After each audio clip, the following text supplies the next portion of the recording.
Welcome back to the Gridiron Expert. We're continuing our ACC football predictions today, and our next team had a disappointing season last year and loses their Heisman-winning quarterback, but should still be able to compete in the ACC Atlantic. They are the Louisville Cardinals. Louisville went 8-4 last year in a season that some thought would be the breakthrough season where Louisville could finally make the ACC championship. Lamar Jackson was coming off his 2016 Heisman campaign. They returned some solid starters on offense and on defense. They were hosting Clemson and facing a Florida State team that ended up having big-time struggles. So the Cardinals did beat the Seminoles on the road, but ended up getting brutally destroyed by Clemson at home. Lost a couple games in there, including one to Boston College at home, A.J. Dillon's breakout game. So they were really never in contention for the ACC title.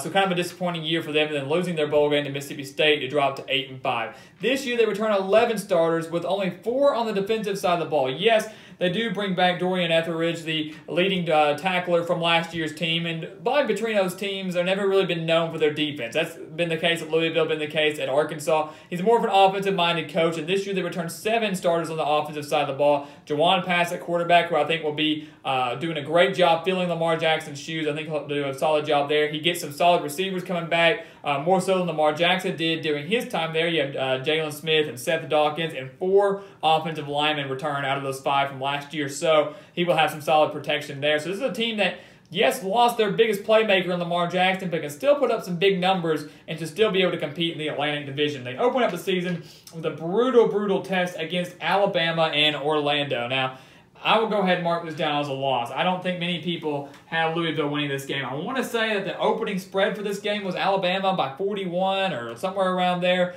So no one's putting a lot of faith into Louisville. I think Louisville will hang with them. This is a time, the first week of the season is usually a time where you're trying to figure things out. And the same goes for Alabama. As dominant as they've been, they're still trying to figure things out, see what's working well, what's not. But I'm not giving them much of a chance against the Crimson Tide. I like Tua Tagovailoa. I like their running backs. They have a little inexperience on defense as well, but Nick Saban will be able to have that rising to dominance fairly early. Jawon Pass, a great opening game for him, though. He could get beat up in it. Might not have to put up the best numbers, but this is going to be a great way to kind of figure out what he did wrong going up against one of the better defenses in the nation. So what should be a loss for Louisville actually might be a benefit towards their quarterback situation. They come back home to face Indiana State, a win there, and then a win against Western Kentucky, where Bobby Petrino had a 1-year stint before taking the Louisville job. Then they start ACC play at Virginia. Now, Virginia was a team that surprised me a little bit last year, getting to a 6-6 mark under Bronco Mendenhall. And part of that was thanks to Kurt Benkert, the quarterback for the Cavaliers, who put up some really good numbers and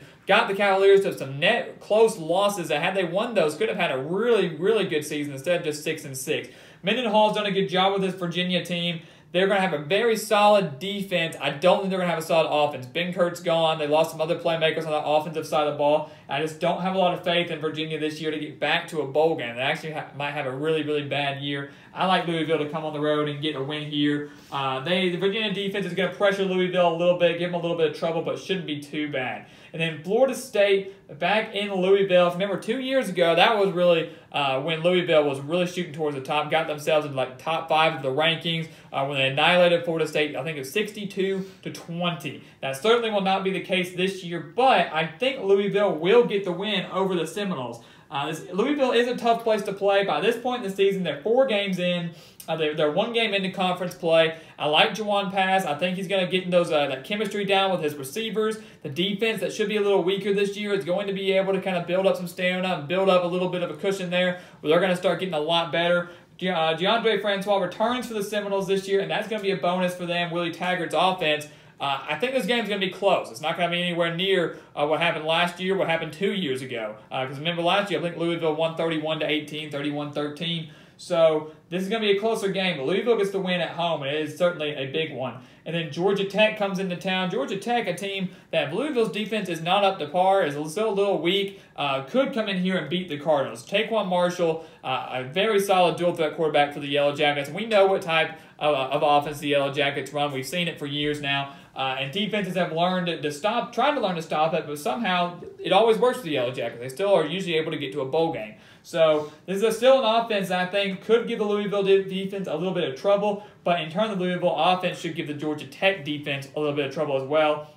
I think they're going to get the win against Georgia Tech. It's going to be close. It's going to really come down to Louisville's defense in this game. How can they stop Marshall? They've got a solid defense as well as Georgia Tech defense, especially along the defensive line and a little bit in the linebacking core. But I think Louisville wins this game through the air and some big stops on defense and a win for them. And if you look, they're 5-1 going into Boston College right before their bye game. So they should be ranked. And some people will be talking about them being an ACC title contender because they haven't lost in ACC play yet. And, of course, they haven't faced the big dogs yet. They go to Boston College, a team that I really, really like this year. They got Anthony Brown as quarterback, who had some solid numbers last year before getting out for the season towards the end of the year. A.J. Dillon, of course, who went off against this Louisville defense last year, 272 yards. And keep in mind, that was on the road. That was at Louisville. Louisville has to travel to Boston College this year. This Boston College team usually in the past has not had a solid offense. This year they returned 10 on that side of the ball. They will be solid on offense this year. They were always solid on defense. I expect them to stay that way with 6 returning starters. I don't see Louisville going on the road and getting a win over a tough Boston College team who could surprise some people this year. I'm going to give them a loss there. Then they get a much-needed bye week. Coming off a loss, it's always a good time for a bye. And then they play Wake Forest, a team that I really liked last year with John Walford. I didn't predict them to do well last year, but they still did very well, defeating Texas A&M in a shootout in the Belk Bowl. That was a really great game to watch. But this year they bring in Kendall Hinton because Walford is out, and they should still have a very potent offense. Hinton's a good quarterback, returns some solid wide receivers. The defense returns 6 starters. So Wake Forest is certainly not going to go back to a 2-win, 3-win, 4-win season. They should be able to get back to a bowl game. But it is at Louisville. Louisville is coming off a bye week. I still have a lot of faith in that offense. They're going to get a win over the Demon Deacons at home.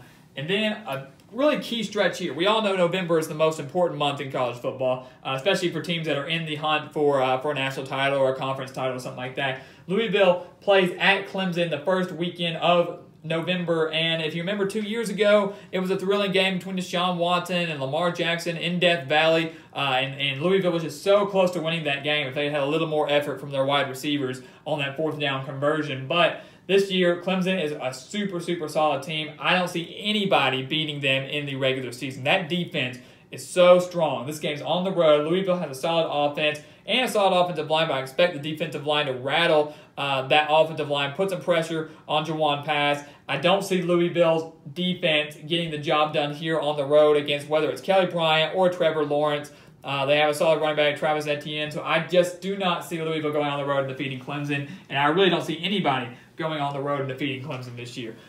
And then a trap game, I feel like, on the road at Syracuse. A Syracuse team that I actually kind of liked this year with Eric Dungy and a solid offense this year. They were somewhat close to a bowl game last year, getting to 4-8. I expected a little more out of them last year. They did defeat Clemson at home. Yes, Kelly Bryant did get hurt, but this is a very explosive offense that can put up some points, and Louisville has a weaker defense. Now, past 2 years, Syracuse has had a big marquee win, a big upset. Last year it was Clemson. The year before that it was Virginia Tech, both at the Carrier Dome. It's not an easy place to play. Dino Babers is going to have his team hyped because Syracuse could be trying to get to that 6-6 mark. And I'm going to give Louisville a loss here. I'm giving them a loss because I like the Syracuse offense, and I don't really like the Louisville defense as much. And so I'm going to give them a loss here at the Carrier Dome. Louisville isn't going to be that big upset win for Syracuse this year because they're not going to be super highly ranked or super talked about in the national title race, but I still think Syracuse gets a big-time win at home over the Cardinals in what would be considered a minor upset. Louisville returns home to North Carolina State, and this was kind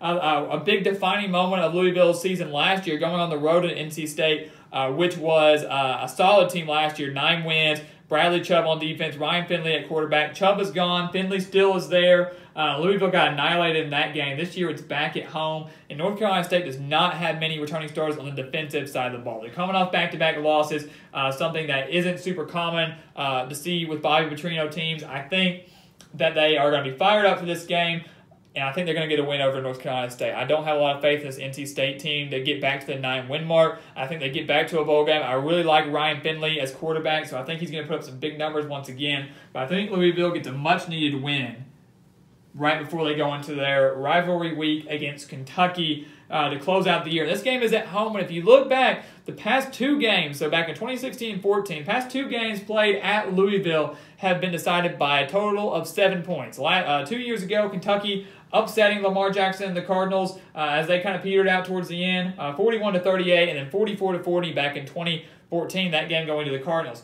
Now, rivalry week, we know anything can happen. I think Kentucky at this point is going to be battling for a bowl, and Kentucky has a very, very solid defense and should have a solid quarterback in Terry Wilson. And if he doesn't live up to the hype or doesn't put up some big numbers, they have a solid running back in Benny Snell. I know it's at Louisville, but I'm giving the edge to Kentucky. I like that defense. I think they can maybe rattle Jawon Pass, get a couple turnovers. I think Louisville's defense will, of course, continue to improve over the season, but I don't know if they're going to be able to stop Benny Snell. I don't know if they're going to be able to stop Terry Wilson. And Kentucky, if they're at a 5-win mark here, they're going to really want to get to that bowl game. And I think I want to give them the edge here on the road at Louisville. So a loss for the Cardinals there, and 7-5 for Louisville this season. Now, of course, not exactly what they wanted. It's actually just one game worse than what they had in the regular season last year. So it's not that big, and that's kind of respectable considering the talent they had last year and who they lose this year, and of course, namely Lamar Jackson. But I think 7-5 is certainly reasonable. A solid year. They'll get to another solid bowl game and can potentially get back to that 8-5 mark that they had last year. I just don't see them going 8-4. Maybe they can beat Kentucky. Maybe they can beat Syracuse.